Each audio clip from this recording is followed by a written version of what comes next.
tout le monde, j'espère que vous allez bien. Aujourd'hui, je réponds à la question, c'est quoi un médium? Puis est-ce que tout le monde est médium ou c'est vraiment réservé à une élite, à des élus, à des personnes extraordinairement spéciales? Bien, c'est une très bonne question que je me suis posée. Puis moi, je vais vous partager qu'est-ce que j'ai compris par rapport à ça. Donc, en fait, je vais commencer avec la définition de ce qu'est un médium pour moi. Pour moi, un médium, c'est une personne qui a la capacité de communiquer avec qu'est-ce qui est subtil, qu'est-ce qui est intangible. Donc, qu'est-ce qui n'est pas évident aux yeux de tout le monde. Donc, supposons que c'est une personne qui serait plus sensible à l'énergie, qui est plus sensible aux univers invisibles, aux autres dimensions, qui a la capacité de clairaudience, de clairvoyance, de clairsentience, de clairconnaissance, toutes les clairs. Mais pour moi, un médium, c'est une personne qui a justement cette capacité-là de créer les ponts entre qu'est-ce qui est le commun, donc qu'est-ce qui est par exemple l'univers 3D, le tangible, et les univers qui sont plus subtils, qui sont moins évidents aux yeux de tout le monde. Pour moi, les médiums, ceux qui ont cette capacité-là, ils vont avoir une affinité qui vont leur être propre. Donc, il y en a qui vont, selon moi, qui vont avoir une plus grande facilité à percevoir par la clairvoyance, donc qui vont être capables de voir les différentes dimensions, les différents univers subtils. Il y en a d'autres qui vont avoir une meilleure capacité à entendre. Il y en a d'autres qui vont avoir une capacité à capter des dimensions encore plus subtiles, comme par exemple les différents champs de vie. Donc, ceux qui ont cette capacité-là, ils vont pouvoir connecter justement à la divination, être capables de voir le futur. En fait, ils ne vont pas nécessairement voir le futur, mais ils vont voir les potentialités selon le champ de vie de la personne, comment que sa configuration énergétique est faite. Ils vont ressentir cette configuration-là, puis ils vont, par ressenti, ils vont être capables de voir le potentiel futur avec le schéma actuel de la personne. Il y en a d'autres qui vont percevoir des plans de plus en plus vastes, de plus en plus subtils. Donc vraiment, il y a une grande diversité pour moi dans les médiums. Il y en a qui vont faire l'association directe à un vrai médium, c'est quelqu'un qui voit les morts. Mais tu sais, les morts, finalement, où ce qu'ils sont, c'est juste un autre plan d'existence qui est avec nous en interrelation. Pour moi, un médium, c'est pas juste quelqu'un qui voit les morts. Il y a la capacité aussi, il y a d'autres potentialités. Maintenant, pour savoir, est-ce que tout le monde a cette capacité-là? Selon moi, tout le monde a le potentiel de médiumnité. Puis, c'est sûr qu'il y en a qui vont avoir des affinités, que ça va être plus simple, ça va être plus direct, ça va être plus facile. Il y en a qui vont naître comme ça. Ça dépend, tout dépend en fait de qu'est-ce qui est ouvert et qu'est-ce qui est accessible à eux. Mais je crois que ultimement, tout le monde a ces capacités-là, puis que c'est juste une condition humaine tout à fait potable, puis que c'est juste une question d'activation, de désactivation. Puis c'est pas tout le monde qui choisit ça. Il y en a qui choisissent de ne pas s'incarner en ayant conscience des autres plans. Donc, c'est même pas une question de supérieur ou d'inférieur, c'est juste une question de est-ce que je le développe ou est-ce que je le développe pas, puis est-ce que j'ai envie de le développer, est-ce que c'est dans mon chemin d'âme, est-ce que c'est le choix de l'âme de pouvoir développer ces capacités-là ou non. Donc, je dirais que oui, tout le monde peut accéder à ces plans-là. Pourquoi je dis ça? C'est que dans mes accompagnements, il y a plusieurs personnes qui, après quelques soins, des capacités de perception subtile se sont activées. Donc, c'est des personnes qui avaient peut-être le potentiel, peut-être que l'âme avait choisi d'éventuellement connecter à ça. Mais il y a beaucoup de gens, justement, que après quelques soins, ils se sont mis à ressentir l'énergie, qui se sont mis à vraiment percevoir. Puis il y en a même qui viennent faire un soin, puis que durant le soin, la clairvoyance s'active. Puis là, ils se mettent à voir des choses. Donc, est-ce que tout le monde a le potentiel? Selon moi, oui. Est-ce que tout le monde devrait tendre vers ça? Puis est-ce que tout le monde devrait rechercher justement à reconnecter à ces univers-là? Puis une autre question en lien avec ça, est-ce que en fait, on pourrait appeler ça un don? Est-ce que c'est réservé à une élite spéciale? Moi, par rapport au mot don, je sais qu'il y en a dans la communauté spirituelle qui sont en désaccord, qui disent que ceux qui disent qu'ils ont des dons, automatiquement, ils sont tombés dans l'ego. Automatiquement, ils sont dans leur ego spirituel, ils pensent qu'ils sont spéciaux, qu'ils sont des élus. Moi, par rapport à ça, j'ai une vision un peu différente. Donc, je vais vous expliquer pourquoi. Il y a une différence entre...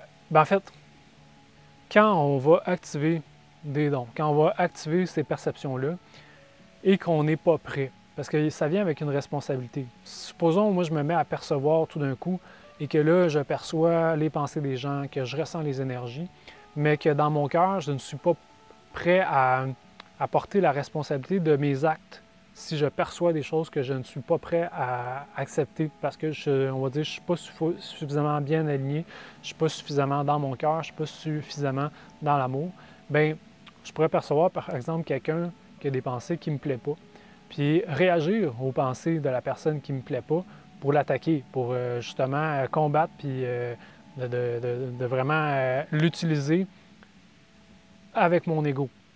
Donc, à ce moment-là, ben, est-ce que ça vaut la peine que tout le monde active? Ben non. Si tu n'as pas la maturité émotionnelle de porter la responsabilité de ressentir les pensées et les émotions des autres, puis si en fait ta réaction, ça va te devenir violent, puis de devenir contrôlant, puis d'utiliser ce don-là juste pour utiliser les autres pour ta propre gloire, bien à ce moment-là, je pourrais te dire que non, c'est peut-être mieux que tu ne portes pas tout de suite la capacité de capter ces informations-là pour te protéger toi-même. Pourquoi pour te protéger toi-même? C'est parce que dans tout ce qu'on vit, dans toutes les actions qu'on fait, bien, ultimement, à la fin de notre vie, bien, on fait un retour puis on voit tout ça. Si on a causé beaucoup de souffrance, qu'on a utilisé notre don puis qu'on est tombé dans la noirceur, qu'on s'est mis à attaquer les gens puis qu'on s'est mis à l'utiliser, bien, à la fin, on va porter des karmas. On va porter justement on va contempler la souffrance qu'on a causée avec l'utilisation de notre don. Puis par la suite, bien, on va chercher dans une autre incarnation à se rééquilibrer cet aspect-là pour se faire pardonner. Parce que qui aime faire souffrir les autres? Puis quand on est à la fin de notre vie puis qu'on voit ça, bien, on va vouloir chercher à rééquilibrer et à retrouver l'équilibre. Pourquoi je trouve que le mot don, oui, c'est un bon mot. Puis en fait, c'est en lien avec le cheminement dans tout ça. C'est que si, par exemple, je choisis d'aller activer des capacités, mais que je le fais sur une base pour aller m'approprier puis devenir puissant, bien, il y a le risque justement que je tombe dans ça puis que je me plante. Que dans le fond, je devienne victime de moi-même par ma volonté trop rapide d'aller le chercher. Okay? Puis il y en a qui font ça. Il y en a qui s'en vont faire des trips d'ayahuasca pour connecter à l'invisible, à des choses qu'ils ne sont pas prêts à voir. Puis là, tout d'un coup, le portail s'ouvre, puis là, ils sont pris avec un paquet de problèmes. Il y en a qui s'en vont faire des éveils de Kundalini puis qui font ça en 2 jours juste pour triper. Puis que là, ils se mettent à apercevoir des affaires qui ne sont pas prêtes à gérer. Bien, il y en a qui vont des éveils de Kundalini puis qui se retrouvent à l'asile psychiatrique parce qu'ils ne savent plus distinguer le réel de l'invisible. Puis il y en a qui s'en vont faire des trips d'ayahuasca puis c'est la même chose. Donc, il faut être prudent par rapport à ça. Parce que si tu vas trop vite par rapport à ce que tu es prêt à courir, bien, il y a un risque que tu te plantes puis que tu dérapes. Donc, quand on suit le chemin spirituel, puis que, en fait, plutôt que d'aller le chercher pour le posséder, on avance progressivement, puis que la capacité se dévoile au moment divin. Donc, au moment où vraiment c'est l'âme qui dit là, c'est le moment d'aller activer la capacité, bien, c'est pas quelque chose qu'on va chercher avec notre ego, c'est quelque chose qui nous est donné par les sphères subtiles. Donc, c'est dans ce sens-là, si je reçois un don, que ma capacité s'est activée parce que j'étais prêt à le porter, bien là, on peut parler d'un don. Puis à ce moment-là, ces personnes-là qui ont fait ce chemin-là et qui ont obtenu leur capacité subtile de cette manière-là, bien, on pourrait dire que oui, c'est des élus. Puis c'est pas des élus parce qu'ils sont spéciaux, mais c'est parce qu'ils ont fait le chemin correctement, à la vitesse, au timing divin. Donc, moi, par rapport à ça, je trouve que le mot don, bien, c'est un bel idéal, c'est une belle façon de le voir. Malheureusement, il y en a que, comme dans n'importe quoi, ils vont transformer les mots, ils vont l'interpréter à leur manière, puis ils vont le changer. Bien, moi, je trouve que par rapport à cette vision-là, c'est très positif de comprendre puis de le voir comme ça. Peut-être que culturellement, anciennement, c'était ça. Peut-être qu'aujourd'hui, on l'a transformé un peu avec notre ego. Mais je trouve que c'est un très bel idéal, puis c'est un très beau chemin à encourager et à faire pour cette raison-là.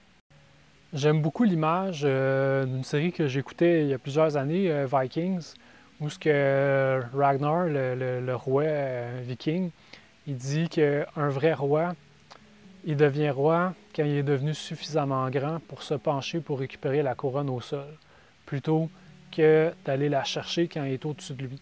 Puis je trouvais que c'est une belle analogie, c'est une belle chose. Donc autrement dit, dans l'histoire, c'est que lui, il était roi avant qu'il devienne un vrai roi. Puis dans le chemin spirituel, bien, si tu es déjà prêt à apporter la capacité avant qu'elle se manifeste et qu'elle t'ait donnée, ben c'est que tu vas être légitime dans ton utilisation que tu vas en faire par la suite. Donc, je me lâche lousse, je fais une petite ouverture. Qu'est-ce qu'on fait une fois qu'on les a, ces capacités-là? Bien là, on tombe dans un autre type de cheminement. Puis, c'est que capter le subtil, ça devient un chemin de maîtrise aussi. Parce que, par exemple, moi, je le vis beaucoup, c'est que dans mes relations, moi, je perçois beaucoup tout ce qui se passe dans l'invisible. Puis, souvent, ce qui est difficile, c'est que tu peux percevoir les non-dits. Tu peux les savoir, tu peux le ressentir, tu peux savoir si la personne, elle te ment, si elle pense que tu n'es pas bon, si quand elle n'est pas avec toi, ben elle parle dans ton dos. Donc, des fois, ça peut être difficile, puis notre ego peut réagir à ça. Donc, par exemple, moi, j'ai vécu ça beaucoup, puis mon ego réagissait, selon mes blessures, à des choses qui se passaient dans l'invisible. Puis là, tu es là, voyons, pourquoi il est toujours up and down, lui, puis pourquoi il réagit fort de même, pourquoi il se comporte de telle manière? Bien, c'est quand tu perçois l'invisible, puis que ton ego n'est pas équilibré, bien, tu peux réagir par rapport à ça. Puis, tu sais, j'ai rencontré des gens, justement, que eux, la vie de couple, c'était très difficile parce qu'ils ressentaient, supposons, le partenaire, puis le partenaire, il faisait juste penser à une autre fille, on va dire. Il faisait juste penser à une autre fille, puis là, la fille médium, elle, là, il pense à d'autres filles, puis là, elle vient frustrée, elle vient choquée. Parce qu'elle, on va dire, apporte la blessure de s'être fait tromper, bien, elle a peur que ça réarrive. Fait que là, elle va capter ça dans l'invisible, puis là, elle va chercher à le faire payer. Mais là, la personne, elle l'a peut-être pas trompé, c'était juste une pulsion totalement humaine, puis limite instinctive, mais il n'y avait aucune intention sincère d'aller tromper la fille. Bien, dans ce schéma-là, la femme, elle va se comporter de cette manière-là pour chercher à le faire payer, puis là, l'homme, il ne comprend pas. Puis à un moment donné, elle va se tanner, ou bien lui, il va se tanner parce qu'il va dire: crime, je ne l'ai jamais trompé, j'ai jamais rien fait, elle est tout le temps sous mon cas, elle est tout le temps en train de me ramasser. Puis finalement, c'est juste parce qu'elle gère mal son ressenti subtil. Puis sa blessure parle plus fort que sa raison puis sa maturité émotionnelle. Puis ça peut faire en sorte que cette femme-là, bien, elle a eu beaucoup de difficultés à se trouver une relation où elle se sente bien. Puis en fait, elle peut faire fuir beaucoup d'hommes par sa manie, par son besoin de contrôler absolument tout ce qu'il pense, puis qu'elle soit exclusive parce qu'elle a peur. Ma conclusion par rapport à ce très grand sujet-là, ça serait que oui, tout le monde peut avoir la médiumnité, mais il faut aussi toujours mesurer le prix. Puis ultimement, peu importe qu'on soit médium, qu'on ne le soit pas, le développement personnel, la capacité à gérer les dimensions de la vie humaine, ça va toujours être utile, puis ça va toujours être nécessaire à notre cheminement. Parce que qu'est-ce qui est vrai ici? Qu'est-ce qui est vrai dans l'incarnation? Va être aussi vrai dans les univers subtils par la suite, dans les autres dimensions, dans les autres couches plus superficielles à qui on est. Puis, ultimement, quand on chemine dans tous ces univers-là, il faut toujours trouver l'équilibre, il faut toujours trouver l'harmonie. Puis c'est toujours la question de la dualité, de la non-dualité, du cheminement de conscience. Puis c'est pour ça que j'encourage beaucoup justement le cheminement, que j'encourage les gens à devenir maîtres des dimensions de leur vie, maîtres de leur essence, maîtres de tout ce que la vie a à nous apporter ici sur Terre pour pouvoir, le but, c'est pas d'arrêter de jouer des plaisirs de la vie, mais d'en profiter, mais d'une façon où on est équilibré, puis qu'on peut vraiment s'amuser dans tout ça. C'est un beau terrain de jeu. Moi, je vous encourage justement à faire beaucoup de développement personnel, à cheminer, à explorer. C'est beau, au-delà de toutes les responsabilités, puis de voir ça un petit peu plus gros que c'est. C'est fascinant de découvrir les univers subtils. C'est fascinant de découvrir la création, comment que tout ça fonctionne. C'est vraiment d'une beauté. Il n'y a pas de mots qui le décrit. mais ça vaut la peine. Puis moi, je vous encourage à le faire, mais faites-le à votre rythme, sans chercher à sauter des étapes. C'est là que c'est difficile, parce que c'est le fun d'aller plus vite, puis sauter des murs, mais il faut suivre notre capacité d'adaptation, notre capacité de résilience. Puis de toute manière, c'est comme dans n'importe quoi. Si on dépasse ça, le bateau finit par casser, puis là, on va moins vite au final. Donc, je vous remercie de votre écoute. Si vous avez des questions, je vous encourage à les poser en commentaire. Moi, ça me fait plaisir. Je les lis tout le temps, les bons comme les mauvais. Je prends le temps toujours de les lire, de répondre. Donc, ça me fait plaisir. Si vous voulez en savoir plus, je vous invite aussi à aller au www.omedoré.com.